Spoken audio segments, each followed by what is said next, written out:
Hello guys, तर दररोजच्या प्रमाणे आजही आम्ही राऊंड घेतला डाटा कामाला जायच्या अगोदर. आणि इथे जिज्ञाला थोडं सर्दी खोकला होता, त्यामुळे तिला औषध देत होती. पण आय कांट बिलीव्ह की ती स्वतःहून औषध घेते. मस्तपैकी असं तिने औषध घेतलेलं आहे.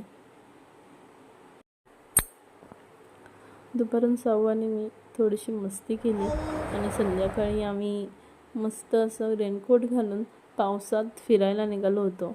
शॉपिंग करायची होती आम्हाला. एका बड्डे पार्टीचा ड्रेस घ्यायचा होता त्यासाठी. तर आम्ही ते वाशिमला पोचलो आणि जिनेदींना सरप्राईज केलं. मस्त अशा त्या खुश झाल्या आम्हाला बघून. आणि मग आम्ही मार्केटला जायला निघालो चौघंजणं. तर इथे काही ड्रेस बघितले मी. तर कुठला ड्रेस घातला ते तर तुम्हाला आता बड्डे पार्टीमध्येच दिसेल. आणि इथे आम्ही मग पाणीपुरी खाऊन मस्त एन्जॉय करत घरी गेलो. Bye bye.